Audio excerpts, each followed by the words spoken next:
Good morning students. आज हम इस वीडियो में डिस्कस करेंगे position of image plane and magnification of optical system. एक सिंगल स्फेरिकल लेंस के लिए जो आपकी इमेज प्लेन की पोजीशन थी एंड मैग्निफिकेशन था वो हम अपनी प्रीवियस वीडियो में डिस्कस कर चुके हैं। बट अगर आपके पास एक सिंगल स्फेरिकल लेंस ना हो, एक सेट ऑफ लेंस हो, तो उस केस में आप इमेज प्लेन एंड मैग्निफिकेशन कैसे निकालोगे, वो पॉइंट हम आज यहाँ पे डिस्कस करेंगे। तो हमने क्या किया, सबसे पहले हमने एक सेट ऑफ प्लेन्स लिया। ये हमारी एक्स एक्सिस है, ये हमारा ऑब्जेक्ट पोजिशन, ठीक है। अब इस ऑब्जेक्ट पोजीशन से आपके पी पॉइंट तक ट्रांसलेशन मोशन हुआ इस फर्स्ट मीडियम में, जिसको कि हम एयर कंसीडर करके चल रहे हैं और इसका रिफ्रैक्टिव इंडेक्स हम 1 लेके चल रहे हैं। पी पॉइंट के बाद आपकी जो लाइट रे है वो एंटर कर चुकी है लेंस सिस्टम में। अंदर आपके जो भी लेंसेज होंगे या फिर सेट ऑफ लेंस होगा, वहाँ से आपकी रे रिफ्रैक्शन करके फाइनली आपको क्यू पॉइंट पे मिलेगी। अब इस क्यू पॉइंट के बाद नेक्स्ट आपका इमेज आई पॉइंट तक, जहाँ पे कि आपको इमेज बन रही है, वहाँ तक अगेन ट्रांसलेशन मोशन होगा और ये अगेन आपका सिस्टम आ गया है जो कि हम मान के चल रहे हैं एयर। तो रिफ्रैक्टिव इंडेक्स यहाँ पे हो गया 1। ऑब्जेक्ट प्लेन की पोजीशन फर्स्ट रिफ्रैक्टिंग सरफेस से, जिसको कि हम कह सकते हैं ये डिस्टेंस आपका इस पर्टिकुलर ओ पॉइंट से रिफ्रैक्टिंग सरफेस का डिस्टेंस, जिसको कि हम यहाँ पे लेके चल रहे हैं D1। तो आपका ऑब्जेक्ट प्लेन ओ प्राइम, जो ये ऑब्जेक्ट प्लेन बन रहा है, इसका distance from first refracting surface क्या हो गया D1। और इस D1 को हम लेके चल रहे हैं नेगेटिव, क्यों? क्योंकि ये रिफ्रैक्टिंग सरफेस के लेफ्ट साइड है। नेक्स्ट इमेज प्लेन क्या है आपका यहाँ पे आई प्राइम एंड आई। तो इस इमेज प्लेन का डिस्टेंस लास्ट रिफ्रैक्टिंग सरफेस से कितना है D2, और इस D2 को हम पॉजिटिव लेके चल रहे हैं क्योंकि ये आपका राइट साइड है। अब नेक्स्ट आता है आपका कि हम जो कोऑर्डिनेट्स हैं इन पर्टिकुलर पॉइंट्स के, उन कोऑर्डिनेट्स की बात करें तो सबसे पहले आपके ओ प्राइम के कोऑर्डिनेट्स, ये डिस्टेंस y1 है और जो डायरेक्शन कोसाइन है उसको हमने यहाँ पे ले लिया λ1, तो ये हो गया λ1 y1। p के कोऑर्डिनेट्स आपके lambda prime and y prime, q point के कोऑर्डिनेट्स हो गए lambda double prime and y double prime, and i prime के कोऑर्डिनेट हमने मान लिए λ2 एंड y2। तो आपका जो ऑब्जेक्ट है उसके कोऑर्डिनेट है λ1 y1 एंड इमेज जो प्लेन है उसके कोऑर्डिनेट है λ2 y2। तो अब हमें λ1 y1 की हेल्प से λ2 y2 को फाइंड आउट करना है। तो उसके लिए हम क्या करेंगे, इंटरमीडिएट जो भी फिनोमिनन फॉलो हुए हैं उसी के अकॉर्डिंग हम मैट्रिसेस यूज़ करेंगे। तो सबसे पहले हम यहाँ पे देखो आपका λ1 y1 आपके पास गिवन है क्योंकि ये आपके ऑब्जेक्ट की लोकेशन है। तो λ1 y1 की हेल्प से हम निकाल सकते हैं λ प्राइम y प्राइम। क्यों? क्योंकि हमें पता है यहाँ से यहाँ तक कौन सा मोशन हुआ है, ट्रांसलेशन मोशन हुआ है।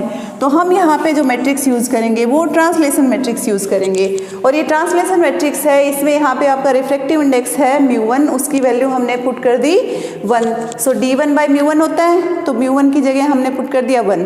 तो ये आपकी ट्रांसलेशन मैट्रिक्स की हेल्प से λ1 y1 को हमने λ प्राइम y प्राइम में कन्वर्ट कर लिया।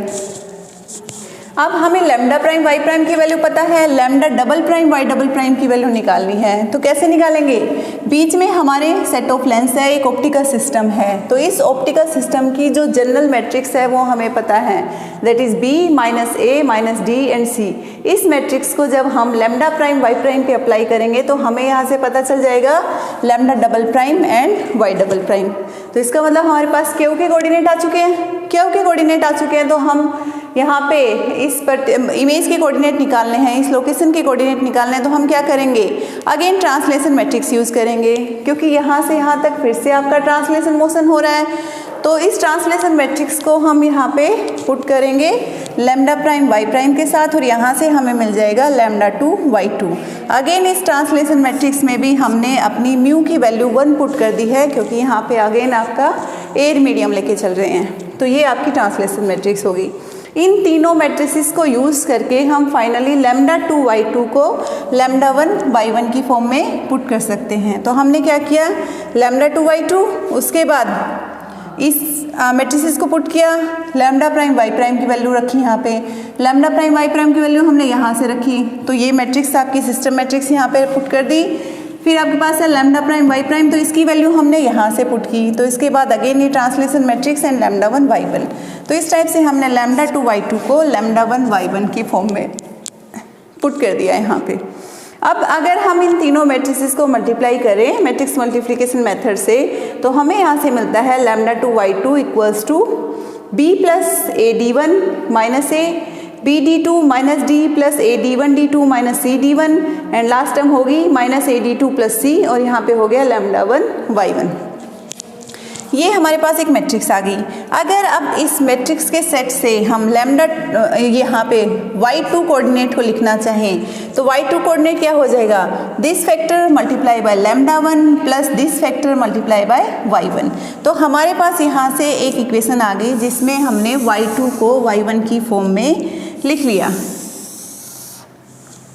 अब अगर हम बात करें कि जो ऑब्जेक्ट है वो लाई करेगा आपका एक्स एक्सिस पे, कि ऑब्जेक्ट का जो इमेज प्लेन है उसकी अगर हम बात करें, तो यहाँ पे हम कह सकते हैं कि y1 को हमने 0 कर दिया तभी ये एक्स एक्सिस पे लाई करेगा। तो y1 को 0 करने से हमें हमारा जो ऑब्जेक्ट प्लेन है वो हमें मिल गया है एक्स एक्सिस पे। तो ऑब्जेक्ट प्लेन में हमने जब y1 को 0 किया तो साइमल्टेनियसली आपकी इमेज प्लेन में y2 भी 0 हो जाएगा। अगर y1 को 0 किया है तो आपका y2 भी 0 हो जाएगा। तो इमेज प्लेन की जब बात करेंगे तो आपका y2 हो गया 0।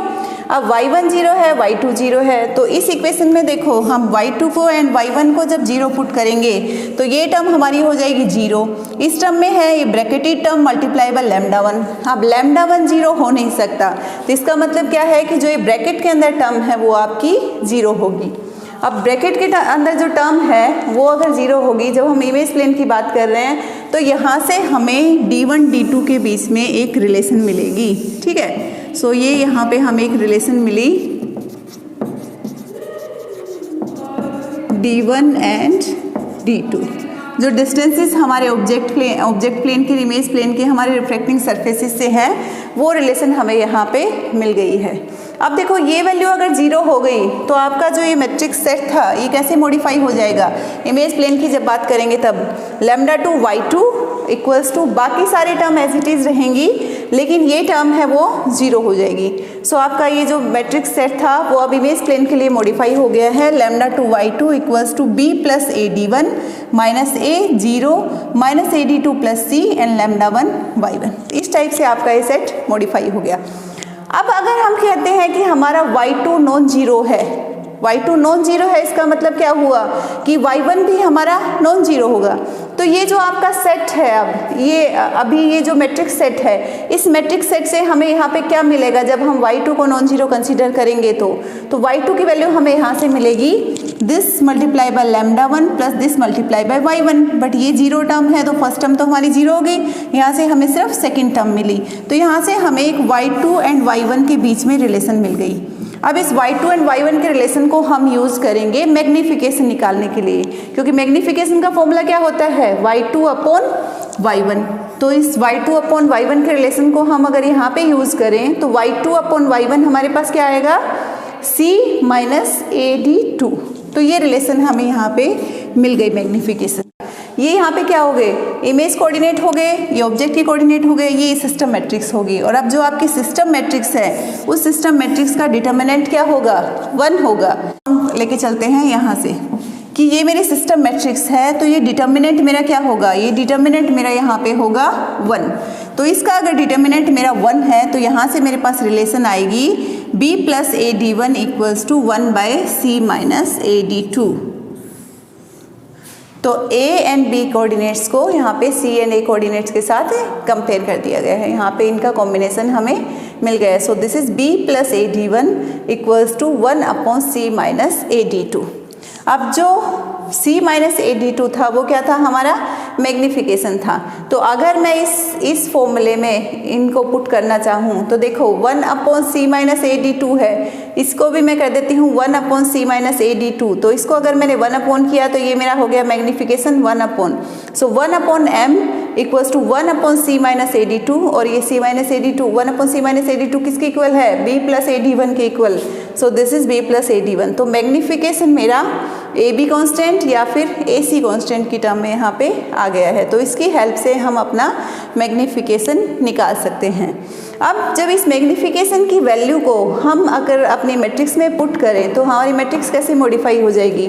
यहाँ से देखो λ2/2 equals to b plus AD1 is equals to 1/m। So 1/m यहाँ पे पुट किया, minus a as it is, 0 as it is, and this is c minus AD2, this is magnification m। सो इसकी जगह m पुट कर दिया and λ1/1। सो ये मेरी फाइनल मैट्रिक्स आ गई है, जो कि हम कह सकते हैं कि अगर मुझे इमेज कोऑर्डिनेट ऑब्जेक्ट कोऑर्डिनेट के फॉर्म में निकालने हैं लेकिन मैग्निफिकेशन को यूज़ करके, तो हम इस मैट्रिक्स सेट को यूज़ कर सकते हैं। So this is all about image plane and magnification for a general optical system. I hope आपको ये क्लियर हुआ होगा। अगर इसमें कोई भी डाउट है तो उसको आप पूछ सकते हैं। Thank you.